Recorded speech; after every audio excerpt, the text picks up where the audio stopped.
আসসালামু আলাইকুম ওরহমতুল্লাহি ওবারাকাতু। দ্বীন ইসলাম নলেজ চ্যানেলে আপনাদের স্বাগতম। আজ আমি আপনাদের সঙ্গে আলোচনা করব, আজ রবিবার দিনে অথবা রাতে যদি আপনারা এই দোয়াটি অথবা এই আমলটি একবার করতে পারেন, তাহলে আপনার জীবনের ৮০-৯০ বছরের গুনাহ আল্লাহ তাআলা নিমিষেই মাফ করে দিবেন এবং যে দোয়া বা যে আমল করলে তাহাজ্জুদ নামাজ পড়ার সওয়াব পেয়ে যাবেন। আপনারা ৫,০০০ রাকাত তাহাজ্জুদ নামাজ পড়ে যে পরিমাণ সওয়াব পাবেন, এই আমলটি করলে সেই সমপরিমাণ সওয়াব পেয়ে যাবেন। এবং যাদের পরিবার ও সংসারের ভিতরে অভাব অনটন ও ঝামেলা সবসময় লেগেই থাকে, অভাব অনটন দারিদ্রতা কোনোভাবেই যাদের পেছন ছাড়ছে না, হৃদয়ের আশা আকাঙ্ক্ষাগুলো অন্তরেই থেকে যাচ্ছে, তাই অনুরোধ করছি জীবনে একবার হলো আমলটি করবেন। এই উদ্দেশ্যে ভিডিওটি না টেনে একদম শেষ পর্যন্ত দেখতে থাকুন।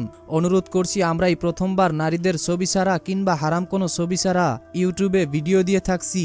এরকম ভিডিওগুলি যদি আপনি আপনার ফোনে পেতে চান, এজন্য অবশ্যই দ্বীন ইসলাম নলেজ চ্যানেলটিকে সাবস্ক্রাইব করে রাখুন।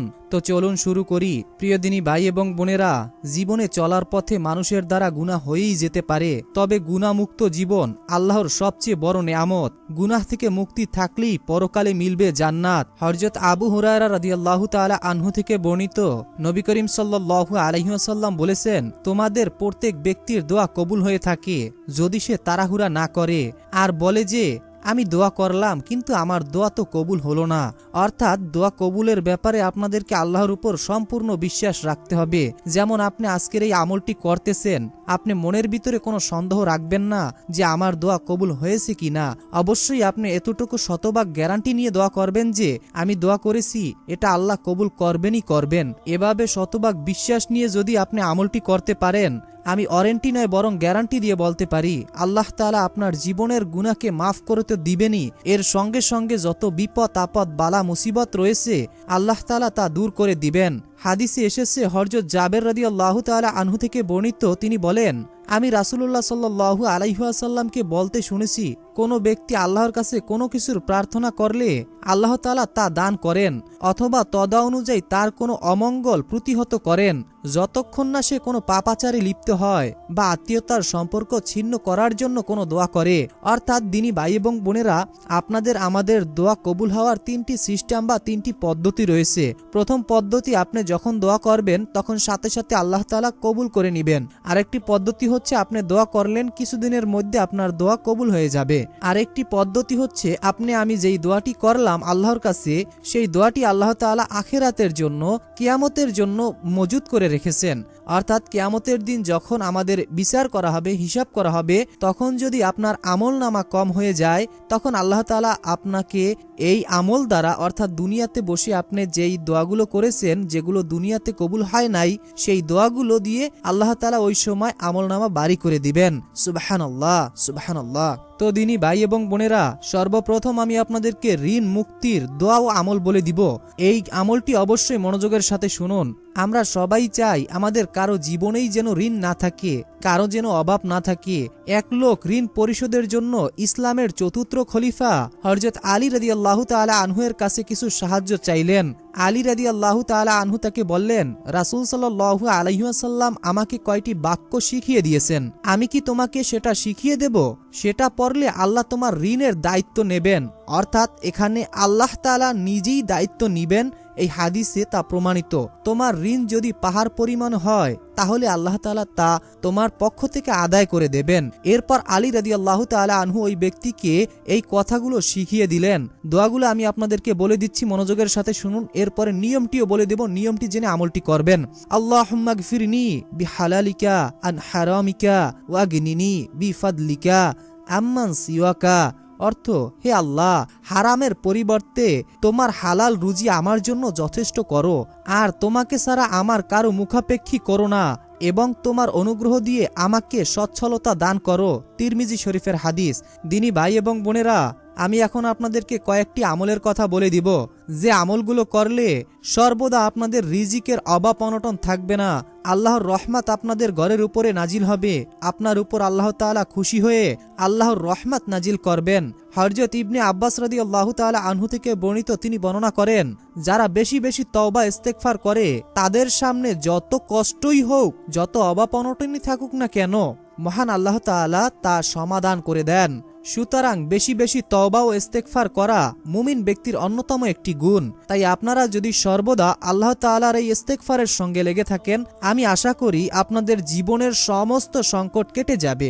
আস্তাগফিরুল্লাহটি হচ্ছে আস্তাগফিরুল্লাহ আস্তাগফিরুল্লাহ, যার অর্থই হচ্ছে আমি আল্লাহর ক্ষমা প্রার্থনা করছি, আমি আল্লাহর ক্ষমা প্রার্থনা করছি। আরেকটি ইস্তেগফার হচ্ছে আস্তাগফিরুল্লাহ ওয়া আতুবু ইলাইহি, আমি আল্লাহর ক্ষমা প্রার্থনা করছি এবং তার দিকেই ফিরে আসছি। সুবহানাল্লাহ। তো দিনী ভাই এবং বোনেরা, আরও কিছু দোয়া রয়েছে, সেই দোয়াগুলো জানার আগে আমরা পবিত্র কোরআনের একটি সূরা শুনব।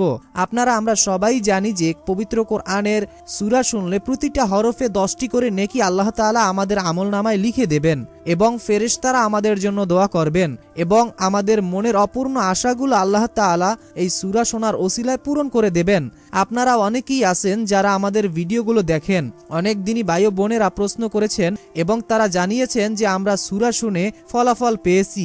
আমাদের মনের যেই আশাগুলো অনেক দিন ধরে পূরণ হয়নি, সেই আশাগুলো এই সূরা শোনার ওসিলায় আল্লাহ তাআলা খুব দ্রুতই পূরণ করে দিয়েছেন এবং পরিবারে যাদের অভাব অনটন ছিল তাদের অভাব অনটন আল্লাহ তাআলা দূর করে দিয়েছেন। তাই আপনি যদি চান আপনার পরিবার ও সংসার থেকে অভাব অনটন দূর করাতে, তাহলে অবশ্যই সূরাটি শুনে যান। কেননা যেই ঘরে কোরআন তেলাওয়াত শোনা হয় ওই ঘরে আল্লাহ তাআলার রহমত নাজিল হয়, বিপদ আপদ বালা মুসিবত দূর হয়ে যায়, দুষ্ট শয়তান জিন বদনজর সকল কিছু থেকে আল্লাহ তাআলা ওই ঘরকে হেফাজত করেন এবং যাদের ঘরে সর্বদা কোরআনের তেলাওয়াতের বাণী শোনা হয় ওই ঘরে আল্লাহ তাআলার অশেষ রহমত ও বরকত নাজিল হয়। তো সূরাটি শোনার আগে মহান আল্লাহর কাছে দোয়া করি, হে আল্লাহ, যে যেই উদ্দেশ্য নিয়ে, যে যেই আশা আকাঙ্ক্ষা নিয়ে সূরাটি শুনছে এবং শুনবে, মনের ভিতরে গভীর আশা ও ভরসা নিয়ে বসে আছে, আপনি সকলের মনের আশা ও মনের মাকসুদগুলো পূরণ করে দিন। অনেকেই বুক ভরা আশা নিয়ে সূরাটি শুনবে, হে আল্লাহ, তুমি কারো আশা নিরাশ করো না, তুমি সকলের আশাকে কবুল করে নাও। অনেকেই তো অভাবে আছে, অনেকেই তো টাকার সমস্যার ভিতরে আছে, অনেকের পরিবারে সুখ শান্তি নেই, সর্বদা অশান্তির ভিতরে থাকতেছে, বিপদ আপদ কোনোভাবেই যাদের পেছন ছাড়ছে না, হে আল্লাহ, হে রহমানুর রহিম, হে আলিমুল গাইব, হে কুল্লি শাইইন কদির, তুমি এই সূরাটি শোনার ওসিলায় সকলের সকল বিপদ আপদ বালা মুসিবত সকল সমস্যা দূর করে দিন, আমিন। কমেন্ট বক্সে আপনি আমিন লিখে দোয়াতে শরীক থাকুন। তো মনোযোগের সাথে সূরাটি শোনার পর দোয়া ও আমলগুলো জানবো। أعوذ بالله من الشيطان الرجيم. بسم الله الرحمن الرحيم. الرحمن علم القرآن خلق الإنسان علمه البيان. الشمس والقمر بحسبان والنجم والشجر يسجدان والسماء رفعها ووضع الميزان ألا تطغوا في الميزان وأقيموا الوزن بالقسط ولا تخسروا الميزان والأرض وضعها للأنام فيها فاكهة والنخل ذات الأكمام والحب ذو العصف والريحان فبأي آلاء ربكما تكذبان خلق الإنسان من صلصال كالفخار وخلق الجان من مارج من نار فبأي آلاء ربكما تكذبان رب المشرقين ورب المغربين فبأي آلاء ربكما تكذبان مرج البحرين يلتقيان بينهما برزخ لا يبغيان فبأي آلاء ربكما تكذبان يخرج منهما اللؤلؤ والمرجان فبأي آلاء ربكما تكذبان وله الجوار المنشآت في البحر كالأعلام فبأي آلاء ربكما تكذبان كل من عليها فان ويبقى وجه ربك ذو الجلال والإكرام فبأي آلاء ربكما تكذبان يسأله من في السماوات والأرض كل يوم هو في شان فبأي آلاء ربكما تكذبان سنفرغ لكم أيها الثقلان فبأي آلاء ربكما تكذبان يا معشر الجن والإنس إن استطعتم أن تنفذوا من أقطار السماوات والأرض فانفذوا لا تنفذون إلا بسلطان فبأي آلاء ربكما تكذبان يرسل عليكم شواذ من نار ونحاس فلا تنتصران فبأي آلاء ربكما تكذبان فإذا انشقت السماء فكانت وردة كالدهان فبأي آلاء ربكما تكذبان فيومئذ لا يسأل عن ذنبه إنس ولا جان فبأي آلاء ربكما تكذبان يعرف المجرمون بسيماهم فيؤخذ بالنواصي والأقدام فبأي آلاء ربكما تكذبان هذه جهنم التي يكذب بها المجرمون يطوفون بينها وبين حميم آن فبأي آلاء ربكما تكذبان ولمن خاف مقام ربه جنتان فبأي آلاء ربكما تكذبان ذواتا أفنان فبأي آلاء ربكما تكذبان فيهما عينان تجريان فبأي آلاء ربكما تكذبان فيهما من كل فاكهة زوجان فبأي آلاء ربكما تكذبان متكئين على فروش بطائنها من استبرق وجنى الجنتين دان فبأي آلاء ربكما تكذبان فيهن قاصرة الطرف لم يطمثهن إنس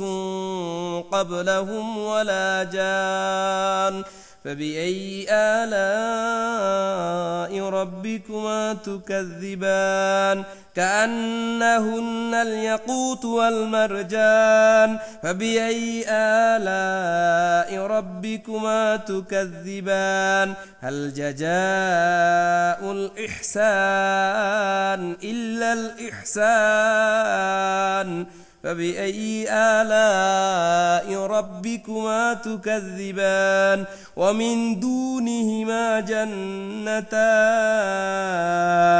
فبأي آلاء ربكما تكذبان مدهامتان فبأي آلاء ربكما تكذبان فيهما عينان نضاختان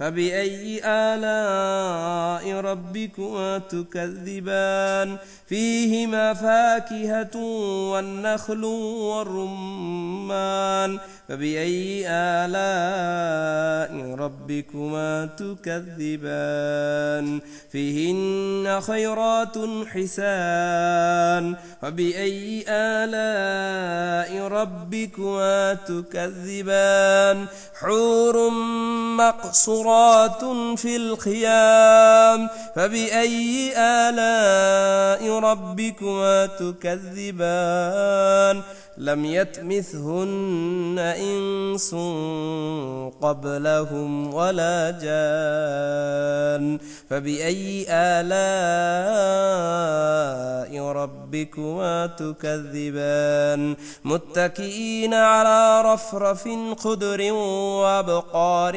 حسان فبأي آلاء ربكما تكذبان تبارك اسم ربك ذي الجلال والإكرام يسبح لله ما في السماوات وما في الأرض الملك القدوس العزيز الحكيم هو الذي بعث في الأميين رسولا منهم يتلو عليهم آياته ويزكيهم ويعلمهم الكتاب والحكمة وإن كانوا من قبل لفي ضلال مبين وآخرين منهم لما يلحقوا بهم وهو العزيز الحكيم ذلك فضل الله يؤته من يشاء والله ذو الفضل العظيم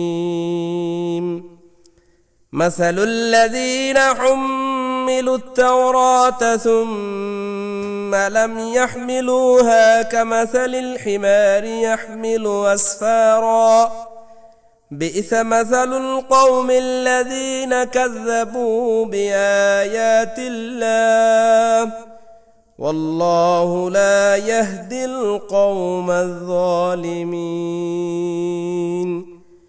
قل يا أيها الذين هادوا إن زعمتم أنكم أولياء لله من دون الناس فتمنوا الموت إن كنتم صادقين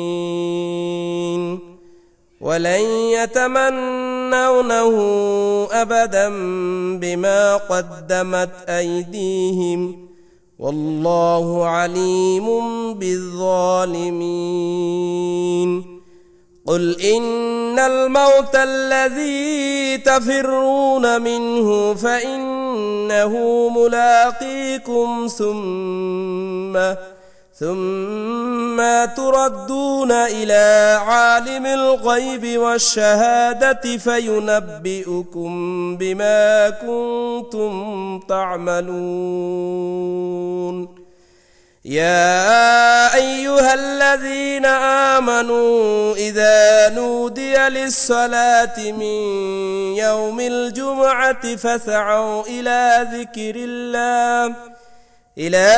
ذكر الله وذروا البيع ذلكم خير لكم إن كنتم تعلمون فإذا قضيت الصلاة فانتشروا في الأرض وابتغوا من فضل الله واذكروا الله كثيرا لعلكم تفلحون وإذا رأوا تجارة أو لهوا انفضوا إليها وتركوك قائمة قل ما عند الله خير من اللهو ومن التجارة والله خير الرازقين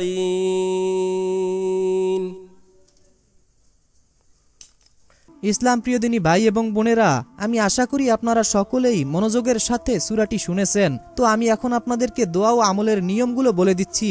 তো আপনারা সব সময় এই ইস্তেগফারটি করার চেষ্টা করবেন। ইস্তেগফারটি হচ্ছে আস্তাগফিরুল্লাহাল্লাযী লা ইলাহা ইল্লা হুয়াল হাইয়ুল কাইয়্যুম ওয়া আতুবু ইলাইহি। আস্তাগফিরুল্লাহাল্লাযী লা ইলাহা ইল্লা হুয়াল হাইয়ুল কাইয়্যুম ওয়া আতুবু ইলাইহি। আমি ওই আল্লাহর কাছে ক্ষমা চাই যিনি ছাড়া প্রকৃত কোনো মাবুদ নেই, তিনি চিরঞ্জীব চিরস্থায়ী, এবং তার কাছেই তওবা করে ফিরে এসেছি। সুবহানাল্লাহ, কত সুন্দর একটি অর্থ দিনী ভাই এবং বোনেরা। তো এখন আমি আপনাদেরকে গুনাহ মাফের দোয়াটি বলে দিচ্ছি। বিসমিল্লাহির রহমানির রহিম। সামিনা ওয়া আতানা গুফরানাকা রব্বানা ওয়া ইলাইকাল মাসির। সামিনা ওয়া আতানা গুফরানাকা রব্বানা ওয়া ইলাইকাল মাসির। অর্থ, আমরা শুনলাম এবং মানলাম, হে আমাদের রব, আমরা আপনার নিকটই ক্ষমা প্রার্থনা করি আর আপনার দিকই প্রত্যাবর্তন স্থল। আরেকটি দোয়া হচ্ছে রব্বানা তাকাব্বাল মিন্না ইন্নাকা আনতাস সামিউল আলিম ওয়া তুব আলাইনা ইন্নাকা আনতাত তাওয়াবুর রহিম। অর্থ, হে আমাদের রব, আপনি আমাদের পক্ষ থেকে এটি কবুল করুন। নিশ্চয়ই আপনি সর্বশ্রেষ্ঠ দয়ালু। আপনি আমাদের ক্ষমা করুন। নিশ্চয়ই আপনি অধিক তওবা কবুলকারী ও দয়াময়। সুবহানাল্লাহ, সুবহানাল্লাহ। দিনী ভাই এবং বোনেরা, আমি আশা করি আপনারা দোয়াটি শুনেছেন। তো এখন আমি আপনাদেরকে যে দোয়াটি বলবো, নবীর সঙ্গে জান্নাতে যাওয়ার দোয়া। সবারই মন চায় যে নবীর সঙ্গে জান্নাতে যাব, কিন্তু নবীর সঙ্গে জান্নাতে যাওয়ার জন্য যে দোয়াটি আমাদেরকে পড়তে হবে, সেই দোয়াটি তো আমরা অনেকেই পড়ি না, বা এই দোয়াটি অনেকের জানা থাকলেও সচরাচর এই আমলটি করি না। অবশ্যই আপনারা এই দোয়াটি এবং আমলটি করবেন। বিসমিল্লাহির রহমানির রহিম। রদিতু বিল্লাহি রব্বাও ওয়াবিল ইসলামি দিনাও ওয়াবি মুহাম্মাদিন নাবিয়া ওয়া রাসূলা। রদিতু বিল্লাহি রব্বাও ওয়াবিল ইসলামি দিনাও ওয়াবি মুহাম্মাদিন নাবিয়া ওয়া রাসূলা। অর্থ, আমি আল্লাহকে রব, ইসলামকে দিন এবং মুহাম্মদ সাল্লাল্লাহু আলাইহি ওয়াসাল্লামকে রাসূল হিসাবে সন্তুষ্ট চিত্তে মেনে নিয়েছি। সুবহানাল্লাহ, সুবহানাল্লাহ। হযরত মুয়াজ রাদিয়াল্লাহু তাআলা আনহু থেকে বর্ণিত, আমি রাসূলুল্লাহ সাল্লাল্লাহু আলাইহি ওয়াসাল্লামকে বলতে শুনেছি, যে ব্যক্তি এই দোয়াটি পড়বে তাকে হাত ধরে জান্নাতে পৌঁছে দেওয়ার জিম্মাদারি আমি নিলাম। অর্থাৎ নবীজি নিজেই বলেছেন যে যে ব্যক্তি এই দোয়াটি পড়বে তার হাত ধরে জান্নাতে নেওয়ার জিম্মাদারি আমি নবী নিলাম। তাহলে আপনারা এই দোয়াটির আমল করবেন না কেন? দিনী ভাই এবং বোনেরা, একটাবার ভেবে দেখুন, যদি আপনি এই দোয়াটি পড়ার কারণে আল্লাহ তাআলা আপনার উপর খুশি হন, নবীজি সাল্লাল্লাহু আলাইহি ওয়াসাল্লাম আপনাকে জান্নাতে নিয়ে যাবেন, এর চাইতে সুযোগ তো আর থাকছে না। তো এখন আমলটির নিয়ম বলে দিচ্ছি। যদি আপনারা এই আমলটি যে কোনো সময় করতে চান, মনে রাখবেন সর্বপ্রথম অজু অবস্থায় এই আমলটি করার চেষ্টা করবেন, এবং সর্বপ্রথম আমলটি করার শুরুতে আপনাদেরকে দুরূদ শরীফ পড়ে নিতে হবে। মাত্র 3 থেকে 7 বার আপনারা দুরূদ শরীফ পড়ে নেবেন। 3 বার চাইলে পড়তে পারেন দুরূদ শরীফ, অথবা 7 বার। 3 বার দুরূদ শরীফ পড়ার পর এরপরে আমি যেই দোয়াগুলো আপনাদেরকে বলে দিলাম, সকল দোয়াগুলো 3 বার করে অথবা 7 বার করে আপনারা পড়ে নেবেন। প্রতিটা দোয়া আপনারা 3 বার অথবা 7 বার করে পড়ে নেবেন। এরপরে শেষে 3 বার অথবা 7 বার দুরূদ শরীফ পড়বেন, প্রথমে যেই দুরূদ শরীফটি আপনি পড়েছেন। এরপরে আপনি আল্লাহ তাআলার কাছে আপনি মোনাজাতের মাধ্যমে আপনার মনের সকল কথা আল্লাহর কাছে প্রকাশ করবেন। আপনার যেটা প্রয়োজন আল্লাহর কাছে তুলে ধরবেন। ইনশাআল্লাহ এই দোয়ার ওসিলায়, এই আমলের ওসিলায় আপনার সকল সমস্যা ও সকল বিপদ আপদ দূর করে দিবেন মহান আল্লাহ পাক রব্বুল আলামিন নিজেই। মনের ভিতরে বিশ্বাস নিয়ে আমলটি করবেন। তো এই ছিল আমাদের আজকের ভিডিও। আসসালামু আলাইকুম ওয়া রাহমাতুল্লাহি ওয়া বারাকাতুহু।